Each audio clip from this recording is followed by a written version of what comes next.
Prendre les choses à cœur, ce n'est pas quelque chose de négatif. En fait, c'est juste une question de curseur et de dosage. Si tu es devant cette vidéo, c'est que ce curseur est poussé à l'extrême.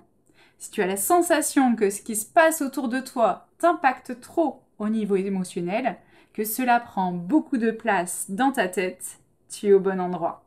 Dans cette nouvelle vidéo, je te propose quelques techniques pour trouver le juste milieu. J'espère que tu es prêt. C'est parti!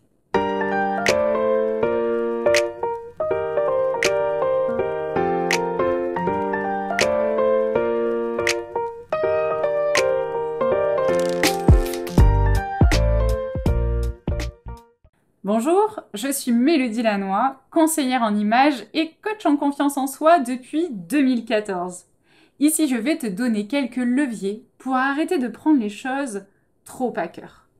Mais avant de rentrer dans le vif du sujet, je t'invite dès à présent à liker cette vidéo pour m'indiquer que ce type de sujet t'intéresse et que tu as envie d'en savoir plus.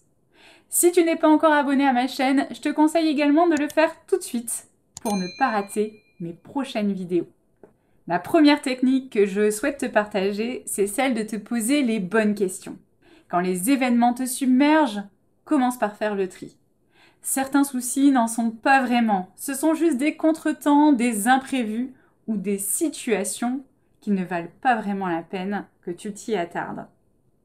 Pour relativiser les situations que tu prends trop à cœur, les deux questions à te poser sont donc: est-ce que c'est vraiment si grave?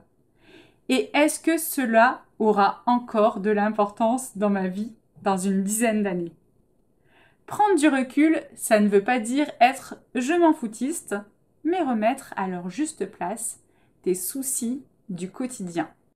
Si malgré ces questions, une situation continue de t'incommoder, tu peux aussi décider de passer à l'action pour résoudre le problème et demander de l'aide si nécessaire.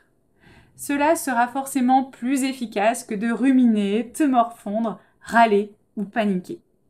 D'ailleurs, quand on prend les choses trop à cœur, on a souvent tendance à ruminer.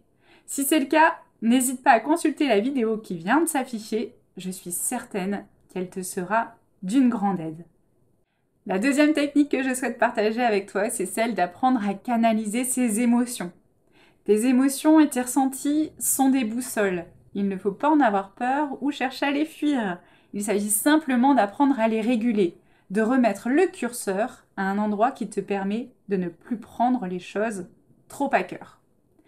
Pour cela, il existe la méthode Tipeee, mise en place par Luc Nicon, spécialiste et chercheur en sciences de l'éducation. La méthode Tipeee permet d'entrer en contact avec les sensations physiques qui se manifestent dans notre corps lorsque nous éprouvons une émotion désagréable et de se laisser porter par ces sensations jusqu'à ce qu'un bien-être s'installe spontanément et durablement. Voici le processus à suivre. Dès que tu ressens une émotion désagréable, ferme les yeux, puis porte ton attention sur les sensations physiques qui sont présentes dans ton corps. Laisse ensuite ces sensations évoluer d'elles-mêmes sans contrôle et sans chercher à porter de jugement dessus, jusqu'à ce que tu ressentes un certain apaisement.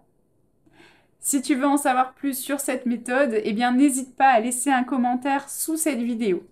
En fonction de la demande, je pourrai proposer un tutoriel à part entière là-dessus. La troisième technique que je souhaite te partager, c'est celle de changer son regard sur l'autre et sur soi-même. Si tu prends les choses trop à cœur, tu peux aussi te sentir envahi par les problèmes des autres. Pourtant, ce sont des choses sur lesquelles tu n'as bien souvent aucun pouvoir, aucun levier d'action. Apporter ton aide, même quand on ne t'a rien demandé, ne fera qu'amplifier le phénomène de prendre les choses trop à cœur. Cela ne veut pas dire que tu ne dois jamais aider les autres, mais simplement que le meilleur moyen d'aider quelqu'un, c'est de le considérer comme une personne puissante, en capacité de surmonter ces difficultés. Rappelle-toi que les autres ne sont pas des petites choses fragiles, comme tu n'en es pas une toi non plus. Chacun est maître de ses choix, de ses décisions, et chacun a la capacité de surmonter ses difficultés.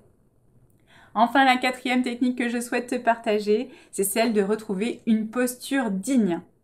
Lorsque tu te sens envahi par des émotions négatives et que tu as l'impression de ne plus rien maîtriser, rappelle-toi qu'il ne s'agit justement que d'une impression. C'est ton mental qui te joue des tours. Et parfois, pour soigner le mental, eh bien, il faut passer par le corps. Car comme le dit l'adage, bien dans son corps, bien dans sa tête. Ici, je t'invite donc à prendre conscience de ta posture. Redresse-toi, tiens-toi droit, les épaules légèrement en arrière et la cage thoracique ouverte. Pense à respirer calmement. Imagine désormais que les soucis glissent sur toi comme l'eau sur les plumes d'un canard. Je terminerai d'ailleurs cette vidéo en te rappelant le deuxième accord Toltec énoncé par Don Miguel. Quoi qu'il arrive, n'en faites pas une affaire personnelle. Merci pour ton écoute. N'hésite pas à laisser un commentaire si cette vidéo t'a aidé, à la liker. Et comme d'habitude, je te dis à dans 2 semaines.